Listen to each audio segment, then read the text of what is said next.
বালা মুসিবতে ধৈর্য, ধৈর্য তিন প্রকারের। ধৈর্যশীল ছিল তারা, তারা কন্টিনিউ করেছে, তাদের নামাজে আপ ডাউন নেই, যে কখনো 5 ওয়াক্ত, কখনো 4 ওয়াক্ত, কখনো পড়ে কখনো পড়ে না, না না না, ফরজে কোন রকমের ঘাটতি নেই, নিয়মিত ফরজ আদায় করে। রমজানের আমার 5 ওয়াক্ত নামাজ আর 11 মাসের নামাজ একই কোয়ালিটির হবে, একই কোয়ালিটির হবে। এটা হচ্ছে সবর, নেকির কাজে সবর, ধৈর্যশীল হওয়া, অবিচল থাকা, অটল থাকা। এইরকমই তাহাজ্জুদ পড়বেন, শুধু রমজান মাসের তারাবি নয়, যেটাই তারাবি সেটাই তাহাজ্জুদ। কিন্তু রমজান মাসের তারাবির কোয়ালিটি তো খুবই সুন্দর, কিন্তু 11 মাস রাত্রে একবার আল্লাহর সামনে হাজিরা দিলেন না, কোনো চাওয়া পাওয়া নেই আপনার আল্লাহর কাছে, কোনো আরজি নেই, দরখাস্ত নেই, আরে মাঝে মধ্যে তো চেষ্টা করেন। তাহাজ্জুদ কন্টিনিউ পড়তে হবে জরুরি নয়, যদিও ভালো সেটি। যেই দিনটা ছুটি, মানে কালকে জুমার দিনে ছুটি, সুতরাং আজকে রাত্রে যদি আমি 1 ঘন্টা জেগে নিই অসুবিধা নেই, সকালবেলা তো লম্বা টানে ঘুম দিচ্ছেন। সৌদি আরবে পরিবেশিত হচ্ছে কি, জুমার দিনটা ঘুমাবার দিন, আর কাপড় চোপড় সাফ করার দিন, আর একটু পাকসাপ করার দিন। আপনাদের যারা প্রবাসী আছেন তাদের অনেকের 2 দিন ছুটি আছে, শনিবার ছুটি আছে, তাহলে জুমার দিনে তাড়াতাড়ি ঘুমিয়ে গিয়ে আপনি শনিবার দিন তো ছুটি, সুতরাং রাত্রে আপনি একটু লম্বা তাহাজ্জুদও যদি পড়েন কোনো ক্ষতি নেই, বরং আপনি ঘুমকে কমিয়ে নিয়ে আসুন।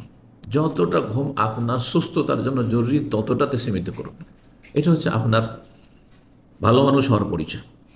শরীরের হক আদায় করেন, তার আগে রবের হক আদায় করেন। রবের হক শুধু ফরজ দিয়ে আদায় করলে হবে না, ফরজের সাথে সুন্নত মুস্তাহাবের একটা অংশ আপনার থাকতে হবে। 2 নম্বর ফজিলত হচ্ছে তাহাজ্জুদের, যে তাহাজ্জুদ আদায় করা হচ্ছে যারা সত্যিকারের মুমিন, সত্যবাদী ইমানদার, খাঁটি ইমানদার, তাদের বৈশিষ্ট্য।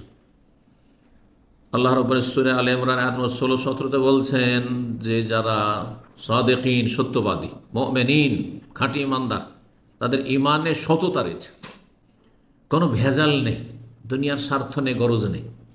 এলেম শিখছেন, আমল করছেন, আপনি ইমান ইসলামের জীবনযাপন করছেন, দুনিয়ার কোনো স্বার্থ নেই, পরকাল লক্ষ্য উদ্দেশ্য। দান খেরাত করছেন, ফরজ নফল আদায় করছেন, সব আখেরাত, পরকালের জন্য। আত্মীয় স্বজনদের সহযোগিতা করছেন, দেখাশোনা করছেন, স্বার্থ রাখছেন।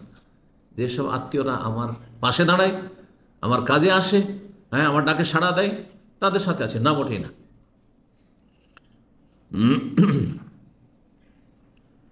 তো আল্লাহ রাব্বুল বলছেন আল্লাযীনা ইয়াকুলুন, যারা এই দোয়া করে, রব্বানা, হে আমাদের প্রতিপালক, ইন্নানা আমান্না, আমরা ঈমান নিয়ে এসেছি, ফাগফির লানা যুনুবানা, আমাদের গুনাহগুলি মাফ করে দাও, ওয়া কিনা আযাবান, জাহান্নামের আযাব থেকে রক্ষা করো, আস-সাবিরিন, এরা হচ্ছে ধৈর্যশীল দিনের উপর, ওয়াস-সাদিকিন, সত্যবাদী, ওয়াল কানিতিন, এরা হচ্ছে অনুগত, ওয়াল মুনফিকিন, এরা দান খায়রাতকারী, ওয়াল মুস্তাগফিরিনা বিল আসহার, আর ভোর রাত্রে তারা আল্লাহর কাছে ক্ষমা প্রার্থনা করে। তো ভোর রাত্রে যারা ক্ষমা প্রার্থনা করে তারা কারা? তাহাজ্জুদ যারা পড়ে তারা। তাহাজ্জুদ পড়ার জন্য উঠে আল্লাহর কাছে ক্ষমা চায়। নামাজের মধ্যে যেই জায়গাগুলিতে ক্ষমা চাওয়া আছে, 2 সিজদার মাঝখানে নেই, আল্লাহ মাগফিরলি ওয়ারহামনি ওয়াহদিনি ওয়াআফিনি ওয়ারযুকনি। রুকু সিজদার দোয়াতে নবী সাল্লাল্লাহু আলাইহি ওয়াসাল্লাম পড়তেন না, হ্যাঁ, সুবহানাকা আল্লাহুম্মা রাব্বানা ওয়া বিহামদিকা আল্লাহুম্মা মাগফিরলি। যদিও অনেকের এটি মুখস্থ নেই, কিন্তু এটি মুখস্থ থাকা উচিত। নবী সাল্লাল্লাহু আলাইহি ওয়াসাল্লাম শেষ জামানায় সূরা ইযা জা নাসরুল্লাহ নাযিলের পরে এই তসবিহটি পড়তেন। তসবিহও আছে, এতে প্রশংসাও আছে, আল্লাহর কাছে ক্ষমা চাওয়া আছে।